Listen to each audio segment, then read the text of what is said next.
আসসালামু আলাইকুম বন্ধুরা, বাইরে প্রচুর পরিমাণে বৃষ্টি পড়ছে। দেখাতে পারবো না যেহেতু ঘরে সিঁড়ি করে লোকজন আছে, কাজের লোক, এই জন্য আর দেখাতে পারবো না। এই যে টিপটিপ করে ওই যে বৃষ্টি পড়তেছে বাইরে, আর আমি এদিকে তালের গুড় দিয়ে তিলের নাড়ু বানানোর জন্য প্রস্তুতি নিচ্ছি। তো প্রথমে আমি তিলটারে একটু ভেজে নেব, অনেকটা ভাজবো না, মিনিট খানেক ভাজবো, তাহলে বেশি ভাজলে কী হবে, তিলটা তিতা হয়ে যাবে।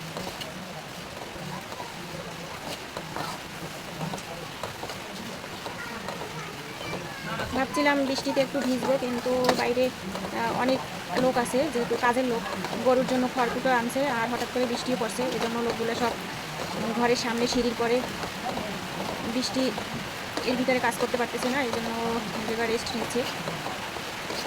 বিনা বৃষ্টিতে ভেজা হলো না, চিন্তা করলাম তাহলে আমি ঘরে বসে আমার এই তিলের নাড়ু বানানোটা শুরু করে দিই। আমার তিলটা কিন্তু ভাজা হয়ে গেছে, আমি আর ভাজবো না, এখন চুলাটা বন্ধ করে দিলাম। যেহেতু চুলাটা যদি জ্বলে তাহলে কিন্তু চুলাটা মানে তিলটা পুড়ে যাবে, সেজন্য বন্ধ করে দিলাম। তো আমার তিলটা ভাজা শেষ। আমার তিলের নাড়ুটা আমার কাছে অনেক বেশি ভালো লাগে, আর তিলের নাড়ু যেহেতু ভালো লাগে, তিল খেতেও কিন্তু আমার কাছে অনেক ভালো লাগে। তো আমি ওই দিন 100 গ্রাম তিল নিয়ে আসছিলাম, বাচ্চা এমনিতেই খাবো ভর্তা টর্তা করে, কখনো ভর্তা খাওয়া হয়নি। তো হঠাৎ করে মন চাইলো আমার তিলের নাড়ু খাইতে, তাই বাসায় আছে তালের গুড়, আর তালের গুড় দিয়েই আমি তিলের নাড়ুটা আজকে তৈরি করবো। তো আমি এখন তালের গুড় দিয়ে দেবো।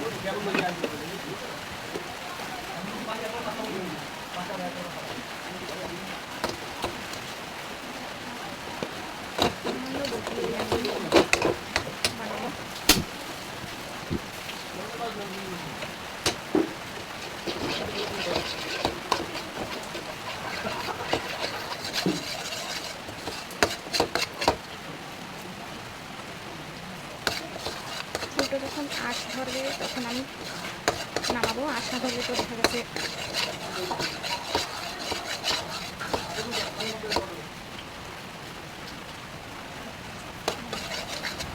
এখন মোটামুটি আঁশ ধরছে। তো আমি এখন চুলাটা বন্ধ করে দেবো।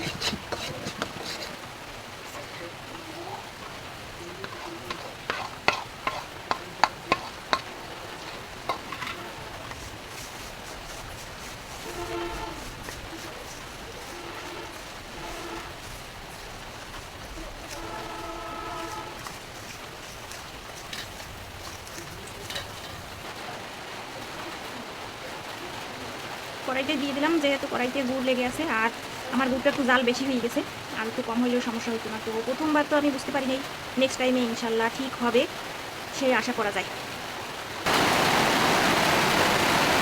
বাইরে ধুম বৃষ্টি, আমি ভাবছি থালা বাসন ধোবো, গোসল করবো, বৃষ্টিতে ভেজবো, কিন্তু এই যে ও যে কুটার আছে ঘরের সামনে, এই জন্য লোকজন ছিল, আমিও নামতে পারিনি, ঘরে বসে তিলের নাড়ু তৈরি করলাম। তো আমি এখন নাড়ুগুলো বানাবো। নাড়ুগুলো তো ভীষণ শক্ত হয়েছে, যেগুলো আমি বুঝতেই পারিনি যে এত শক্ত হবে, মানে গুড়টা জ্বালানো আমার হয় নাই, আমি নাড়ুর জন্য গুড়টা পারফেক্ট। তো বন্ধুরা, অবশেষে আমার নাড়ু বানানো শেষ। ফুল সাকসেস হতে পারি নাই আমি, কেননা এই যে এটা লেগে গেছে, যেহেতু এগুলো বেশি শক্ত হয়ে গেছে, এই জন্য। তো আমার আজকের নাড়ুগুলো কেমন হয়েছে অবশ্যই সবাই কমেন্ট করে জানিও। তো নাড়ু তো বানাইলাম, দেখাই দিলাম সবাইকে। তো আজকের মতো আমি বিদায় নিব, যেহেতু এখন দুপুর 1টা প্রায় বেজে গেছে। আমার আরোই আগেই গোসল করার কথা ছিল, কিন্তু বৃষ্টির কারণে, লোকজনের কারণে বাইরে নামতে পারি নাই। তো অবশেষে আমার একটা কাজ তো হয়েছে, ঘরে বসে নাড়ু বানানো হয়ে গেছে। তো আমার আজকে নাড়ু রেসিপিটা কেমন ছিল, আমি ফার্স্ট টাইম বানাইছি, নেক্সট টাইমে ইনশাল্লাহ এসে একটু ভালো হবে। তো আজ এ পর্যন্তই, সবাই ভালো থাকবা, সুস্থ থাকবা, আর আমার জন্য দোয়া করবা, আমার পাশে থাকবা।